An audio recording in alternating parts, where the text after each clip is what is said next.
Welcome to Quantum Quest Conversations. I'm your host, Megan. And I'm your host, Heidi. The podcast where curious conversations lead the way into awakening, growth, and infinite discovery. Whether you're just beginning your quest or deep in your awakening, you'll find inspiration through stories, lessons, and personal experience. Settle in, open your heart, and let curiosity lead the way. Hello, everyone. Today's podcast, it's really an honor to have Kara Pellegrine, and she's going to tell us about her book. Her book is A Witch's Way to Heaven, and I want to read this because it's important to honor her book. A beautiful book written in a vulnerable, reflective tone. The book invites readers to explore their own path of self-reclamation and spiritual growth. The witch becomes a symbol of freedom, healing, and intuitive wisdom, transforming old stigmas into sources of empowerment. This memoir by Kara Pellegrine traces a journey of healing, spiritual awakening, and reclaiming the sacred feminine. It explores how the author examined her early beliefs, questioned societal and religious conditioning, and embraced transformation. So we are so honored to have you, Kara, and welcome to Quantum Quest Conversations. Thank you so much for having me. It's an honor to be here in return. Yes, welcome, Kara. We're so happy to have you. Kara and I'll let you guys know that ahead of time that we know each other a little bit. She is my yoga instructor, and I was so excited when I found out she published her book, and I couldn't wait to get her as a guest on our podcast. So welcome, Kara. Thank you. Yeah, it's been quite the journey, and I was excited when I started telling you about my book that you connected and you're like, yes, I want to read this. I can't wait to hear it because, just the title alone, A Witch's Way to Heaven, can throw people off. And Definitely. yeah, there's a lot of fear around words. And as I was listening to some of your earlier podcasts, it's really hard when we grow up in particular religions and then we have family members and people around us who may not support or agree with what we're doing. And when I first started writing this, honestly, it's been about 5 years of me working on this book. It was just like a burning in my heart, that a call that I felt like I need to write a book. And I remember the first time that I told a cousin, like, I want to write a book. They're like, about what? And I'm like, I don't know. Yep. I just know I want to write a book and I want to get something out there. And I've had quite the journey, and I've been through different forms of suffering, and it's still, it doesn't mean that I'm all healed and that everything's perfect in my life right now. But what I have healed from, I decided that I need to help others see this. Yeah. So yeah, it's been a great birthing to finally get this out there. And like Heidi mentioned, it's vulnerable. There's vulnerable truths in there. I'm sharing a lot that I held shame and guilt over for a long time. And a main part of the book is for us to be able to face our shame and our past and our shadow, the lower parts of ourselves, that guilt and the judgment, all of the things that scare us and push us away, that we want to like lock up in the past and walk away from, are actually the things that we are meant to face, or they're going to keep coming back and haunting us in this form. So I feel like finally putting it on paper helped not only me heal, but Oh, I could also, imagine. yeah, work through that. But also then so I could help others be able to face what they have gone through as well. Yeah. And you have such an inspiring story. And when I read it, there was so much that resonated with my own story. And first, the title of your book, A Witch's Way to Heaven. I mean, if you're gonna go big, why not pick a title like that? It's like, let me just show my true authentic self and be 100% real, because there's no hiding, behind that title. And as you read the book, I mean, the title is so fitting, and it's absolutely beautiful, and your story is beautiful, and you are so inspiring to, I mean, rip that band-aid off and just be so raw, and just, this is me, I'm going to call myself a witch. And I'm not going to shy away from talking about Jesus, and like in positive way, like still have a good relationship with that. It's very inspiring. Thank you. Yeah. I'd have to say, I explain in the intro of the book that witches in the past didn't even call themselves witches. It was a bad word in Yeah. the old times. Hmm. And but now when we use that word, it's reclaiming your power. It's this act of resistance, and it's showing that you are choosing to heal yourself. And to me, a witch is a woman who is in control of herself. And I see a witch as an intuitive woman. And so she knows how to listen to her intuition, and she knows how to face the very things that tried to kill her or take her under. And, as women, we have gone through many different types of deaths and rebirths in our lives, and in different forms. And, you know, if you can face the darkness and you can bring yourself back to the light, to me that is just what it means to be a witch. And it's hard when we live in this world of, especially around Halloween time, like I love the whole decorating and to be in the theme of the witch and the pointy hat and everything, but it's not what we see in movies. A witch is not an evil woman in the woods eating children. She is this powerful, intuitive, strong being. So, um, I know lots of witches in my life, and not very many of them actually like to call themselves a witch or would ever say that. But to me, I'm like, you're a witch. Yeah.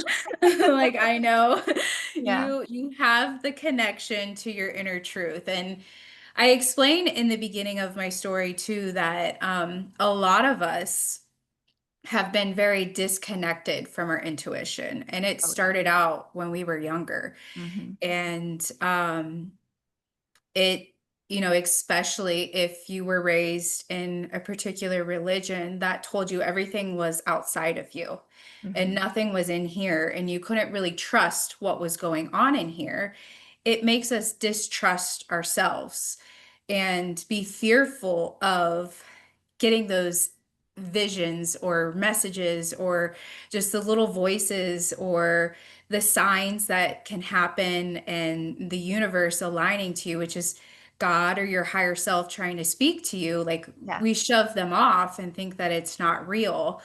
And so I was there. It took me a very long time to connect to my intuition and to my inner truth and myself and see what was real for me and what was going on. And I would have visions or things come through, and I ignored them because Yeah. I didn't think that I was allowed to have them. And that's Right. how it is, especially for women in general.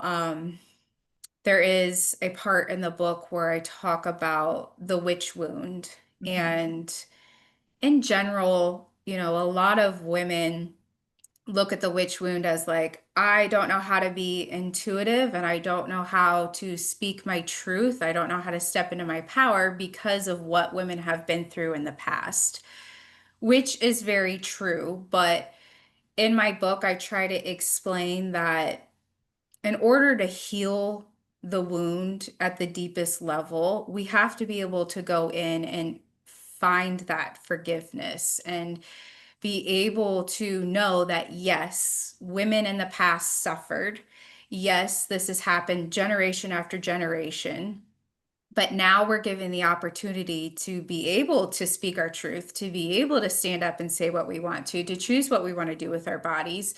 And it's powerful in that. So if we keep holding on to what happened in the past and we keep being angry at the men or the religions or whatever it is for you and your lineage, then we keep that wound as a wound. And so the biggest thing for me in healing wounds is being able to forgive and let go. And that's another belief of mine of what a witch can do is like we can go to the underworld and we can get our hands dirty for the other generations, for our future generations, for our children, and someday our grandchildren, like knowing that we went in and we dug deep into the wound to actually bring that healing to the surface. And um, it's a privilege to be able to connect to our intuition and trust it. And yeah, it was really hard to say I'm a witch. And but when I claimed it, things just shift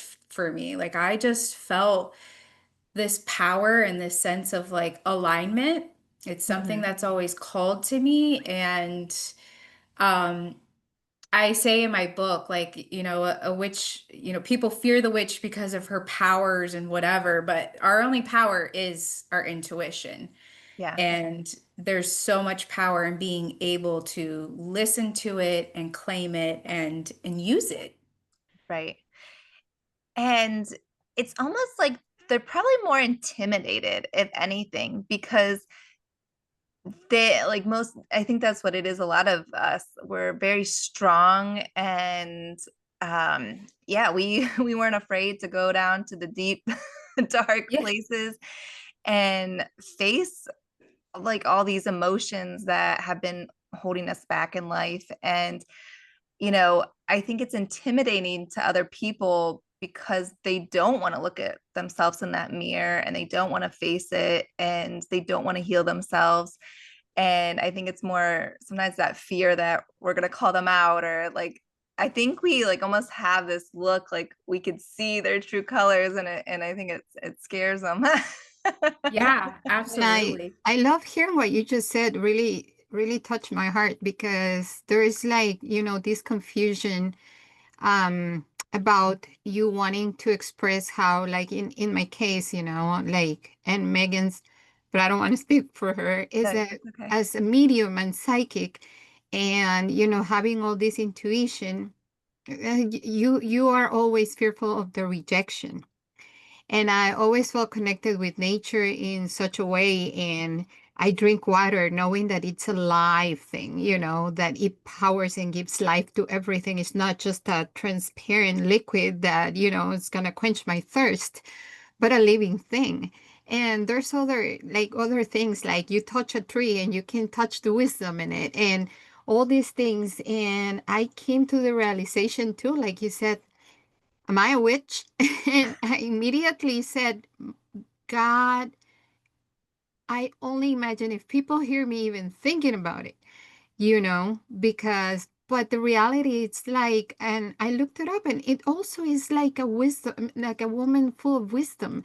So it not necessarily, I'm not calling myself a wise woman, but there's wisdom in life. There's wisdom in the things that we do. You And can call so, yourself a wise woman, Heidi. mhm. You are very, very wise. Thank Give you. yourself some credit.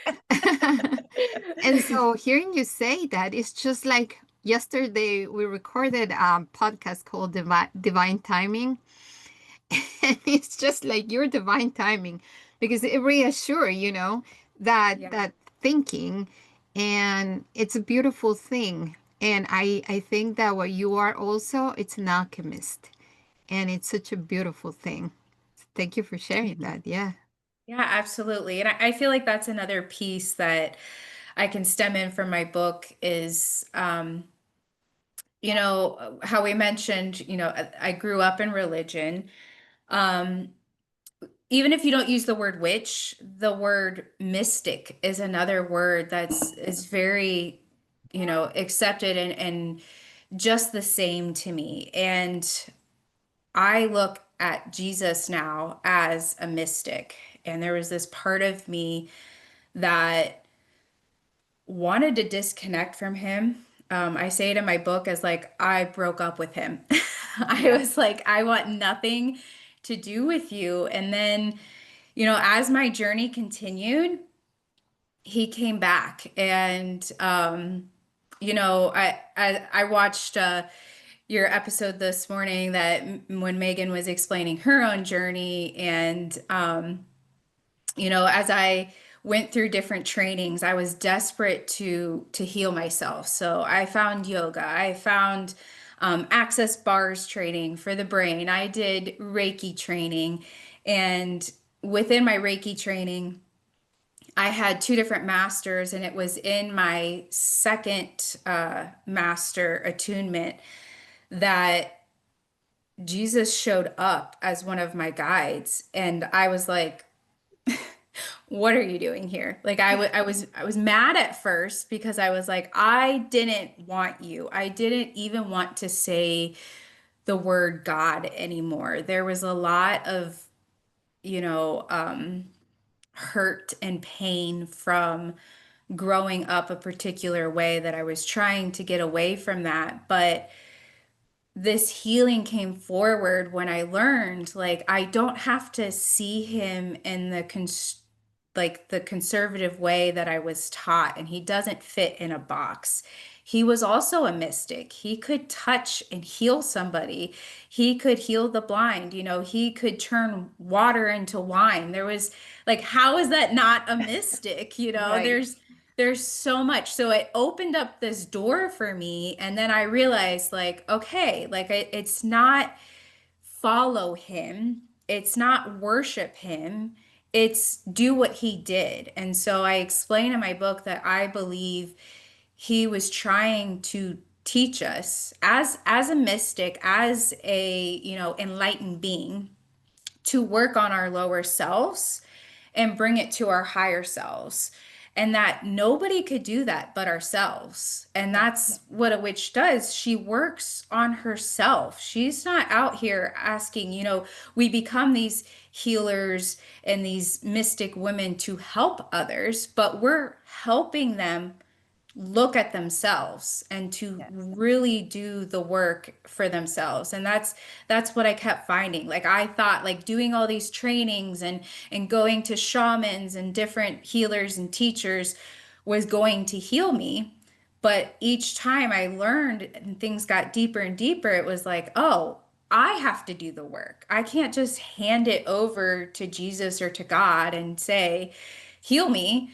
No, Mhm. like the goal was for me to face those very things, like I mentioned in the beginning, your darkness. So how yoga and this practice of Reiki helped open up seeing is that for our chakras, the energy centers within our body. I explain in my book that I believe we go on these 7-year initiations. So every 7 years, we are meant to face and learn something. And so it starts within the root chakra, and that is age 1 to 7. And so every 7 years, we go up through the chakras. And really, I start with explaining where I was at age 7 because it's a very potent time for us when we're 7 years old, up to the age 7, because that's how we're learning to view ourselves. That's our tribe, that's our safety, and if you don't have those things, that's where it's like very disconnected for you. Um, and then I shift and I go into through the maiden, the mother, and the crone. And the maiden years is age 15 to 21, and that's within the solar plexus. That's the solar plexus, if anyone's not aware, is the energy center that's like above the belly button, under the heart, right in between the rib cage.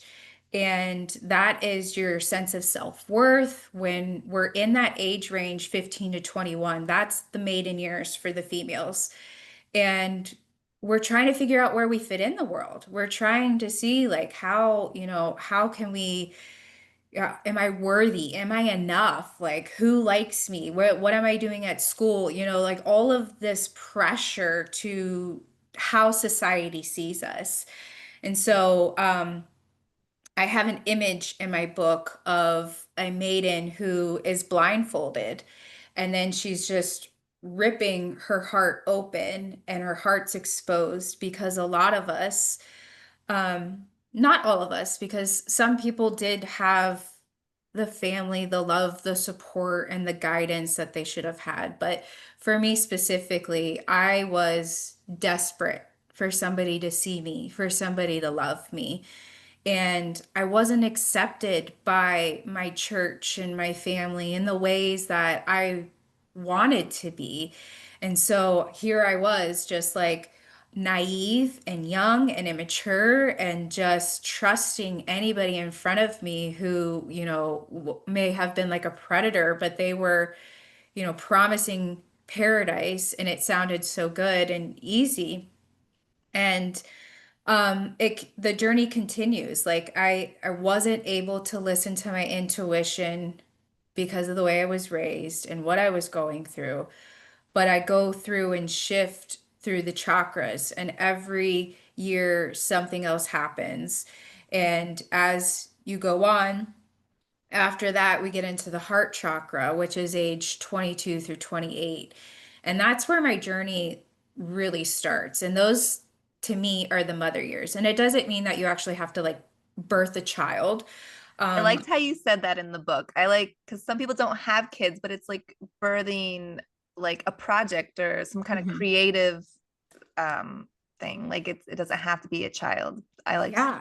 Writing a book, creating Mhm. artwork, whatever, you're starting a business. There's a lot Mhm. of women who have just put their life into their career, and that's perfectly fine. That's what you birthed into the world.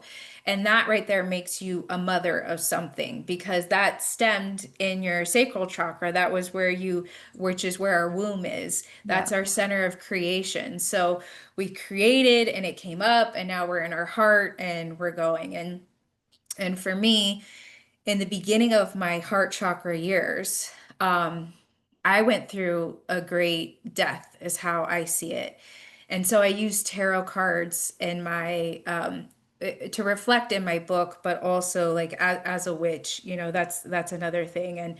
And just to put this, like that's something else that can be feared by other Oh, people who are yes. like, oh yeah, we can't use tarot. But tarot to me is a mirror, and it is just showing us what we need to work on, where we need to look. And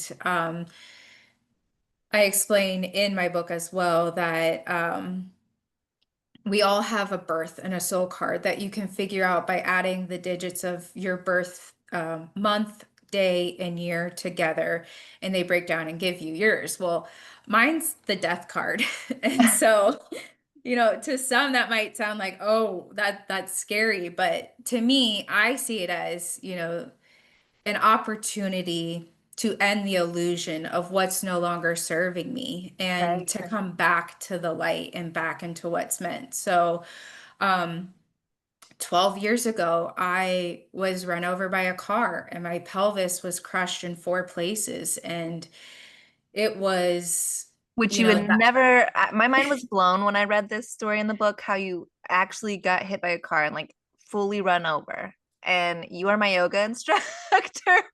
And how far along are you right now? And you are doing these moves that I can't even imagine, like being able to hold, being I pregnant. know, yes, And I'm then to 31 weeks hear, pregnant. right, and then to hear that your pelvis was all crushed. I was just amazing. You are amazing. Thank Yeah, you. the Yeah, I mean, illustration in the cover of your book says so much when you see the butterfly and the pelvis on the other side. That's very, very smart.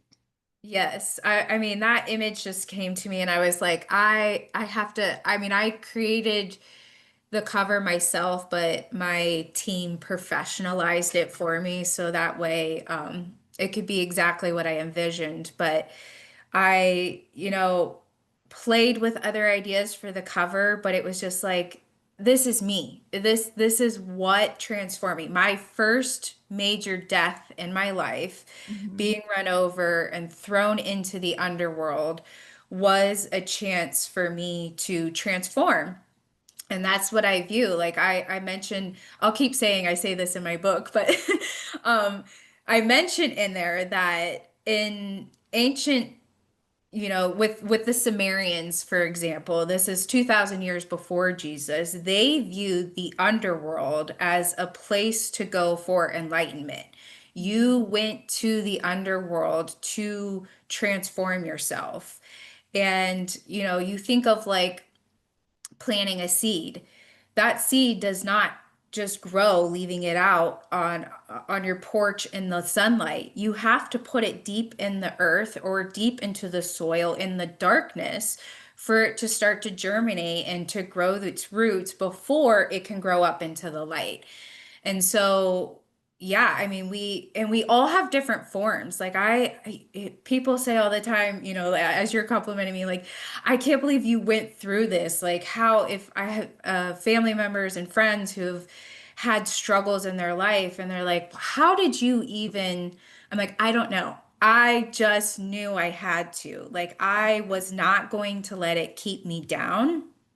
And it doesn't mean I did it instantly. And it took what I believe was 7 years after that first happened to like fully transition through that. So until I was 28, did I finally realize the shadow that had escaped from me when I was run over and be able to face it 7 years later. And it was a process, and it's not easy. This healing journey Mhm. is not something that everybody is willing to take, like we mentioned earlier, because again, it's not easy. So, for those of us that are willing to get our hands dirty and to face the very things that tried to destroy us, is exactly what, again, I believe Jesus wanted us to do. It's not about, letting it hold you back and just playing this victim. It's like, oh, I could sit here and say,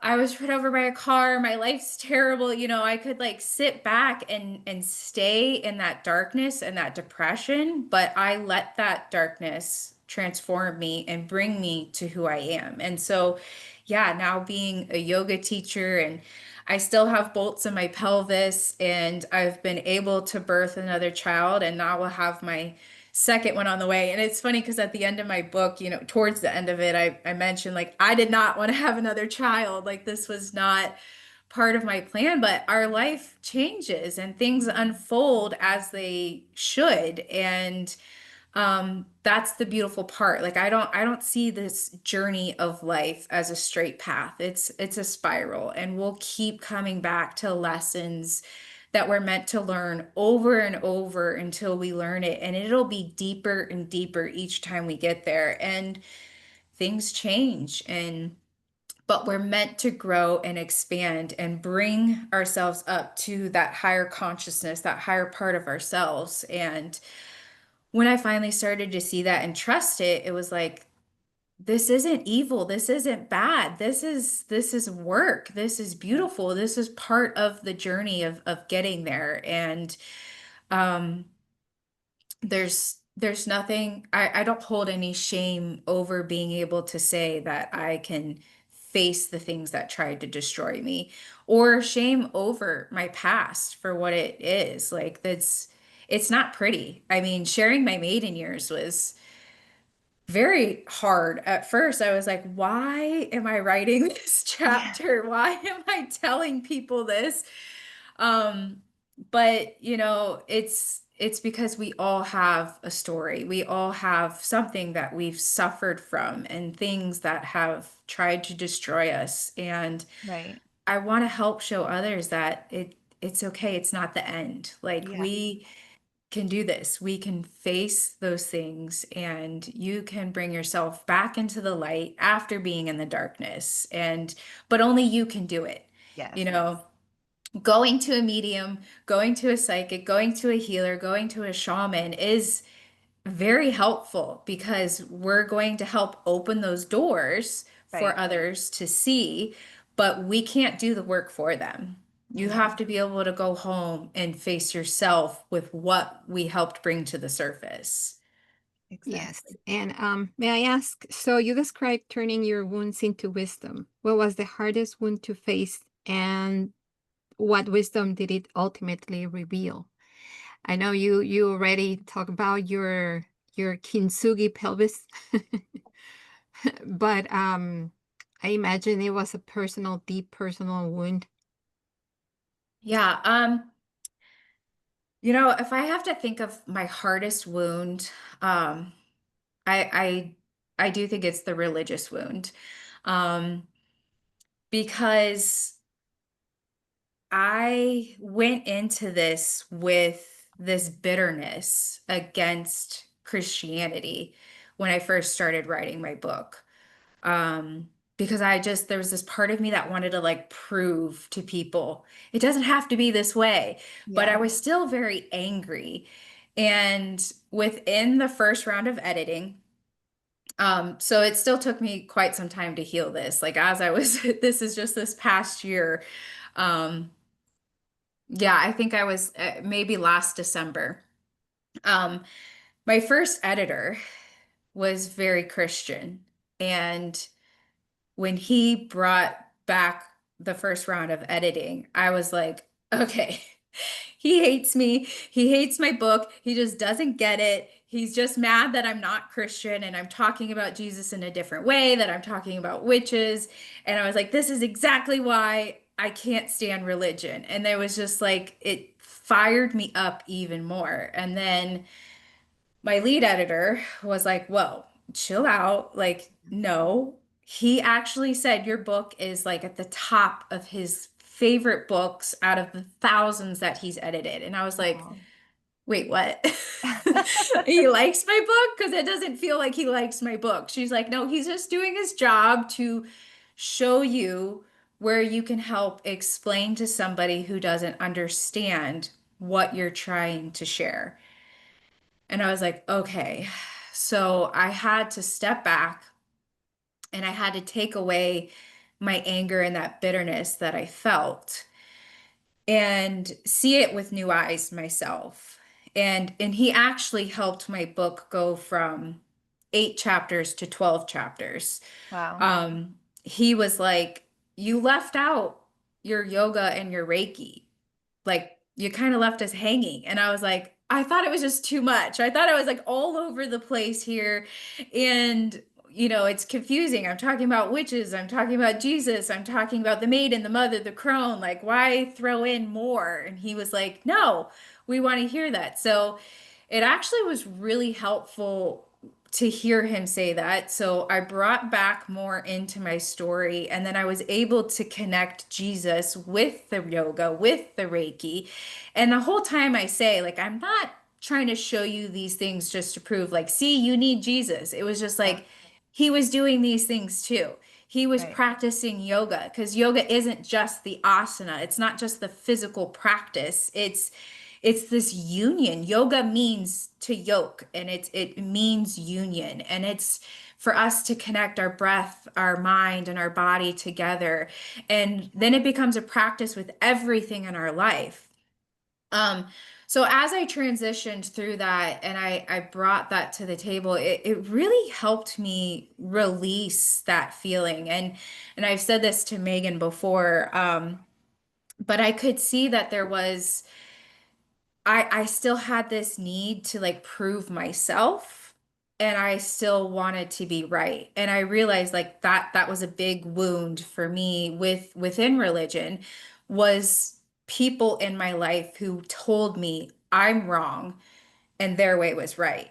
Yeah. And I had to follow that path, their path, and my path was wrong. And I'm like, but it's not wrong. It's like there's so much more. And so, as I shifted through this and I continued, with editing and um, you know, piecing the book together in a different way, it really helped me heal that wound and release the way that I felt over Christianity in general. Yeah.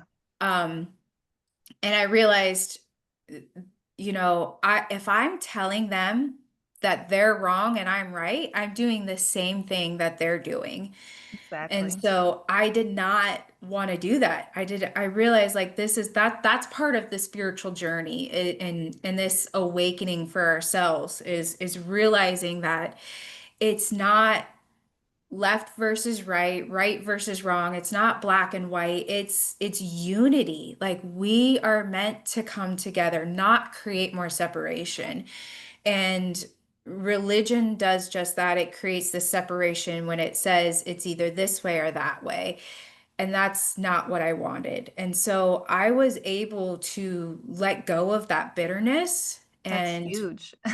yeah, I mean, it was a weight off my shoulders. And that's Yeah. why I feel like that may be my biggest wound. And it's not specifically a wound that I point out in my book. The wounds that I talk about, there is a chapter called Open Wounds. Yeah. Um, in that chapter, I talk about the mother wound and the witch wound. But again, I do explain how, in order to heal the wounds, we have to come back to forgiveness. And so then I start to place that in all my wounds in all those places. And so for me, honestly, there was just this shift of realizing that that religious wound that I had it's okay. And I forgive and I let go. And now I can let other people in my life see things the way they want to see things. If I am going to be upset that they are upset with me for seeing things the way I see them, then I can't be upset with the way they see things. And Right. so I've definitely shifted and healed that wound in so many ways as I finished this book. And it feels really freeing to be able to see things that way. You know, I don't believe that Jesus came here with a big ego and walked around and said, "Worship me or you don't get into heaven." Right. But there are people who see it that way, and I have to accept that. Yeah. And I really have found that, and I feel like that's, it's freeing and being able to say, "Okay, if you want to see Jesus that way, you can. But Yeah. this is how I see it." And the people that are aligned with that, how I see it, will find my story, will read my book, and maybe somebody who doesn't will be able to open it up and be like, "Oh," because I say in my book multiple times, like, I'm not trying to tell anyone that their religion is wrong. I Right. just think there's more to it. Yeah. There's these deeper truths, there's these hidden things. And so, I have to thank my editors. I mean, they really opened up that door for me. And there was two others, I believe I had five editors. And so I believe there was two others that were also religious, and I kind of felt the same. I'm like, they just don't like me. Aw. They don't see it. But again, my lead editor was like, who my lead editor was very in line with the witchiness and all the Yeah. things. But she was like, "Kara, they love your book, so stop it." So I think too, like I automatically like put this up, like anybody who's religious hates my book. But Yeah. it's not true. That's just the way that I had to let go of that bitterness. And I feel like that's probably been the biggest wound that I've healed is coming from that religious upbringing and having true acceptance for what anybody believes. Because I quote in the book, the paths are many, but the way is one. So we Beautiful. can all see it and feel it different ways, but I believe we're all going to the same place, and that unity is the goal. And that's what spirituality brings forward for me, is that like we're all doing it differently, but we're all we're all one. We're Yeah. all we're all love, we're all part of God, and it's beautiful to have that weight lifted off of my shoulders. Right. So we talked a lot about the witch part of it. What about heaven? What I'm curious on what your definition of heaven is. So I do state in there that Jesus said, the kingdom of heaven is within you. Hmm. And so to me, when I look around, I feel like being here on earth is hell. There is suffering all around us. There is starvation, there's wars, there's all kinds of things going on. And that hell can also be within your mind and your Yeah. heart. Hmm. And the way you think, the way you speak, the way you act towards other people, that it's a choice. We have free will. So when we come here, it's how you choose to live your life. And if you choose to live a life of hell, then that's what you're going to feel and hear. So there's another choice, and it's to live a life of heaven and finding it and creating it within yourself. And I believe that's what Jesus wanted us to do, was find the heaven within yourself. And when you find it in here and you create it in your mind, because to me, the mind is the ego. Yeah. The ego creates that separation. Hmm. And so when you can drop what's going on in the ego and the mind down into your heart center, Hmm. and you can see things with compassion, with forgiveness, with kindness, with love, and acceptance, then you can create that heaven and you can create that peace within yourself. And when it's within, then you can bring it out and you can create heaven on earth. So, I hope everybody can find that. I hope everybody can create that heaven within themselves because, being in the darkness is not easy. And going through depression and suffering in many forms, it's it's not a light road. Yeah. um, but that is where when you do the work, when you transform yourself and you decide, this is how I want to feel over this, and you Yes. bring yourself back into the light, that is what's going on in here. And that doesn't mean that darkness goes away, and that doesn't mean we shame ourselves for the feelings that we have, because we're human. So anger is going to happen, like that is probably one of my biggest things that I struggle with personally is anger. Um, I don't want to shame myself for being angry. So when anger arises, this is why like I reference Ram Dass a lot in my book. He's one of my favorite gurus and teachers because he says you see it and you let it go. And you don't judge yourself for it. There's this awareness around our humanness, and that is what helps me keep the balance. Because it's easy to throw ourselves out of balance. It's easy to go back down into the depression or the darkness or whatever is happening for you in the forms of suffering that you may be going through. But if you have that awareness, then you can bring yourself back into balance and you can remember, okay, this is what helps me feel better.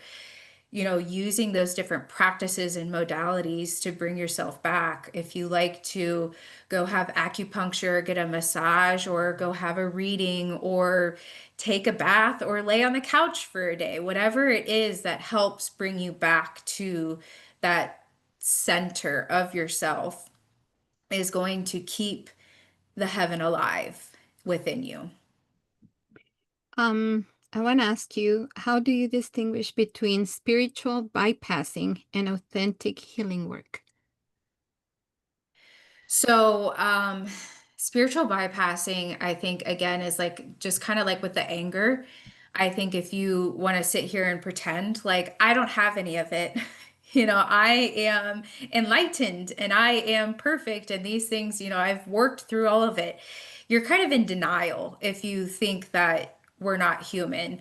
Um, because we're meant to have this human experience. We're meant to come here and learn lessons. So there's going to be continued lessons, like that spiral that's going to keep coming back. So, yeah, like I mentioned, go do the things that you love to do. And maybe we want to, especially in the spiritual community, there's these ayahuasca retreats, there's, you know, cold dipping. There's all these like different forms of things that we're like, I'm so spiritual, I'm doing these things and I'm keeping myself enlightened. It's like you're denying the experience if you're constantly doing these practices. Like those practices are there for when you need them and they are helpful. I'm not saying that, don't do them, but overdoing them and living in that life, constantly trying to be enlightened and so high heavenly all the time doesn't allow you to that's the bypassing. That is what you're denying the fact that I am human. I have anger. I have sadness. I'm gonna grieve. What grieving is hard. It's not easy. Being in these places is just like that is part of the process. So if you just wash it away and pretend like it's not there, then that is spiritual bypassing. For me, I say in the beginning of my book, like religion is for people who fear hell, and spirituality is for people who have been there. So, you know, as a spiritual person, I see that, I know that it's going to come back around. There's going to be other dark nights of the soul. There's going to be other hard things to face for ourselves. Um, but I can't just wash it away with another mushroom ceremony or whatever else I Right. want. I can't just go get high and meet God all the time because that is denying the experience. The experience is to work through our suffering, is to work through the pain so we can learn the lesson and so we can grow. Because to me, without the pain and without the suffering, there is no growth. So it's not to just push it away and pretend like it's not happening. It's to see it, to honor it, and to accept it and to work through it. And you just keep like putting the words so perfectly to like everything I'm going through. And I know that people that listen to this are going to be able to, resonate with these stories. And you're just, I don't know. I have a lot of people in my life that do that spiritual bypassing, and I didn't even know what that was called. Or like, I knew to me, I wanted to tell them like, you don't need to use that. You don't have to do that. But I didn't know exactly like the words to say. So thank you. Learn a new Yeah. word. How do you see the archetype of the witch evolving in modern times, especially for women who are awakening to their power? Well, I honestly see it as, an act of rebellion. But there's going to be more of a softness, I think, to it.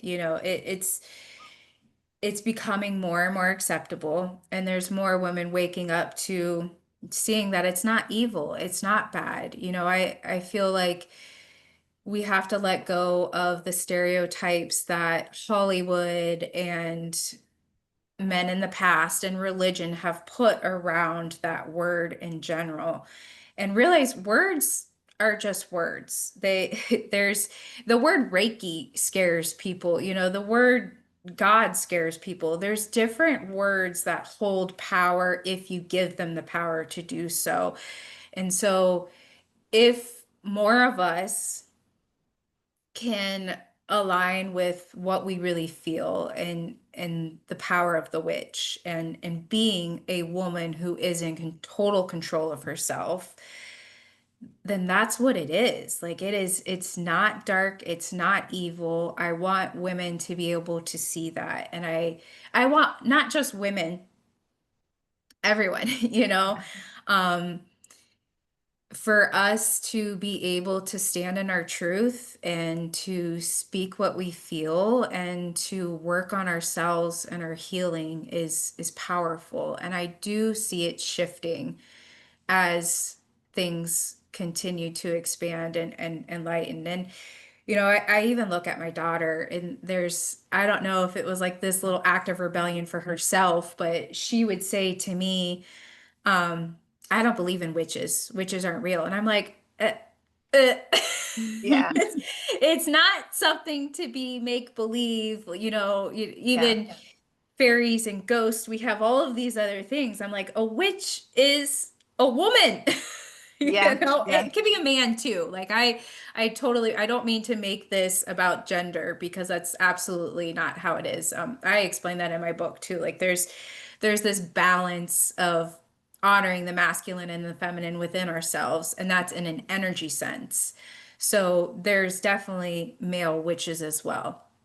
And men also need to learn how to come in tune with their intuition, because the intuition is that feminine energy and it is that other part of themselves that they've been denying for a very long time. Even Ram Dass, I was listening to him the other day, and he said something like in the past when, or he's passed away now, but in this talk that I was listening to, he was explaining it as, like they used to mock intuition. They're like, that's a female thing, and they were like totally against it. And then he realized we all have intuition, and we do. I believe that we've had this with us since birth, but Yeah. then we're raised by these fearful adults, and then we're told what to think and what to believe, and we start to distrust and lose that connection. So if male and female can come back to trusting themselves, trusting their heart, trusting whatever is surfacing, then that is the witch. So that is the awakening. That is all of us being able to tune inward and connect regardless of what our past selves want to think or believe about it. And it's a beautiful thing when you can trust yourself. Yeah. And a lot of people like are scared or, because being feminine, it's been like treated as a weakness. And so the response later on was to be stronger and deny the masculine and pretend to be as strong as them. But being feminine, it's such a beautiful gift. It's the act of transformation, like they say, we receive a seed and we give a child, or we're given some ingredients, we turn it into a delicious meal. And that alchemy and that transformation is also in our souls. And I love what you're saying because it really speaks about embracing our feminine side instead of seeing it as a weakness. So thank you Yeah. for that. Yeah. Yeah, that was a very big block of my own. I was very masculine and I didn't have any connection to my femininity. And there is a chapter in my book, Meeting the Feminine Face of God. And it was when I realized, like, this is a whole nother part of ourselves that we've been denying, even for us as females to deny our cycle, that we go through monthly. When I was younger, it was taboo. It was bad. You don't talk about it. You hide it, and it's pretty shameful. And Yeah. especially growing up in religion, that's a whole nother part of the story that you can read. But once I started to honor my cycle and see how this is a very powerful piece of me, it brought this healing forward. It opened up, and it wasn't like, the femininity is not about like being girly and doing our hair and doing our makeup, because that's what I thought it was. I was like, I don't like to do those things. I'm Yeah. not doing my hair. I'm not dressing up. I'm not gonna, like that was just not me. But it's so much more than that. It is honoring our emotions for one. Like I was in denial of any emotions. I refused to let myself cry. Like I say in my book, like I was sitting on the couch with my mom watching The Notebook. And if you've ever watched The Notebook, it's a sad, it's a sad movie, Yeah. but I was fighting those tears. I was like refusing to let myself cry. And I did that for so long. I would just say, I'm fine, I'm fine. Like it's all good. And my heart would be broken and things would happen to me, and I'd brush it off because I was so in that masculine energy Yeah. of, and it's very, you know, hard for us because we live in such a masculine driven society. Everything is very masculine. So it's a gift when you can find that femininity and bring balance into and honor both of those aspects of ourselves. And like I mentioned, this is within men too. They have the feminine and the masculine within them, and not gender based, that energy based. Like when they can start to honor their emotions as well, because that has been something that has stopped for a lot of men. I mentioned in my book that, for my husband, he wasn't allowed to cry. Like it was just, and this is how it is for a lot of men. They're Yeah. coming out now and starting to talk about it more and more of like, holy crap, like I've denied this whole aspect of realizing that this is a normal thing to have emotion. And when they can let their child cry now, Yeah. and instead of saying, stop crying or I'll give you something to cry about, Yeah. it is a huge step, like to be able to honor the child for who they are and where they are and the emotion that they're in that moment and move forward with love instead of that fear that blocks us even more. That's healing. And so, there's a lot of men stepping up to seeing this and to realizing it and being able to honor those feminine parts of themselves without seeing it as girly. It is beautiful, and it's part of us. And I really have my daughter to thank for waking me up to the feminine. And I think that's why I had a girl first. I'm having a boy this next round, but to have her was to wake me up to the feminine aspect and to be able to see how beautiful it is to connect to the feminine side and realize that that's part of God, that's part of life too, and it doesn't have to just be so hard all the time. And Right. we need the emotion, we need the intuition, we need these other aspects of ourselves. And the feminine can be scary. I mean, I don't know if you're into goddesses and looking at these different things, like Kali Ma, like she comes in and she like tears things up. She's the Right. black goddess. Like she is scary, Yeah. but also she brings it in to help bring things back to balance. So she comes in and tears it up so that way we can bring ourselves back to the healing and that aspect that we need. So yeah, there's beauty in the femininity. Definitely. I feel like I've been having the same conversations like with my husband and trying to tap into his emotions and just on that same journey. And I realized that that was a lesson I had to go through as well as I was carrying the masculine side for a really long time. And you're just like in this survival mode. And I was so off balance and I couldn't figure out why. And like it came to me like in a meditation and like explained, about the masculine and feminine and how I had to balance it out and it was beautiful and and it's still a struggle to maintain that balance and it is easy to fall back in, to lean into that masculine side, but because I knew it for way too long. um, Yes. yeah. So thank you for sharing. I'm telling you, everything that you are saying, my mind is blown of just, yeah, we've been through a lot of the same things in life. I Yeah. have one more question. What part of your book message do you hope it will still resonate a decade from now?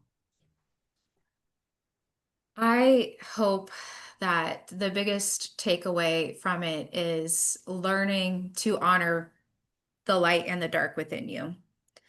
Um, I feel like there's a lot of people in my life and out there in the world that, are in denial of all of the aspects that we hold. And they feel, again, especially if you were raised in religion, that we're dirty, sinful humans. And I don't think that that is a way to heal is holding this shame and guilt over themselves.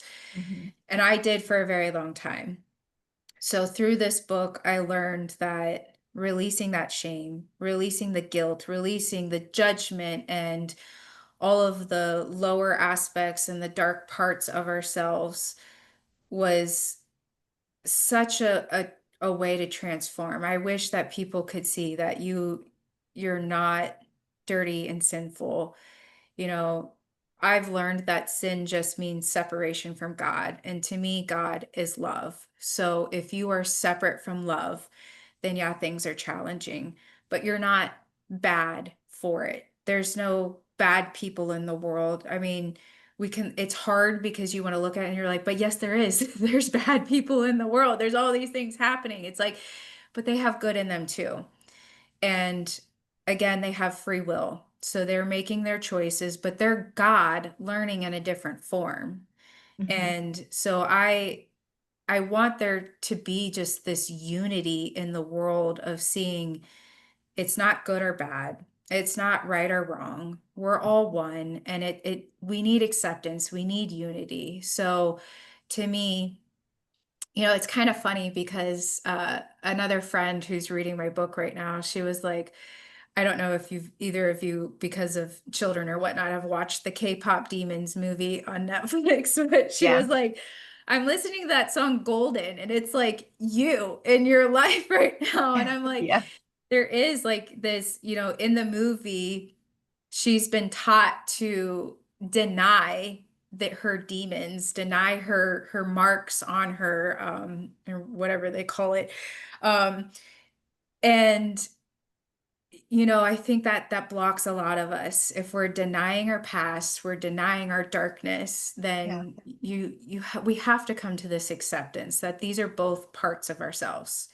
We have the light, we have the dark, and you get to choose what you do with it, and you get to create that heaven within. So, I guess, to sum it up is to realize that these are all aspects of you, and you have the choice to create heaven within. And I really want that to go forward because, again, coming from Ron Dass, the only thing that we can do is work on ourselves. Yeah. So if each of us can work on ourselves and we can create that heaven in here, we create heaven on earth and we help those around us. And that's the only thing you can do. And so it's not my job to heal anyone else. It's not my job to make anyone agree with me or see what I have to say in a way that, they start to believe this too.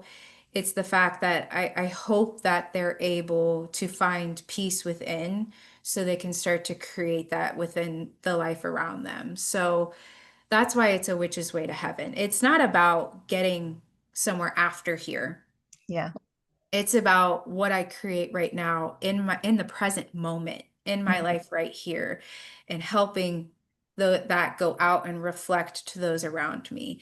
And so they can do the same. They can work in here to create heaven and create heaven outside.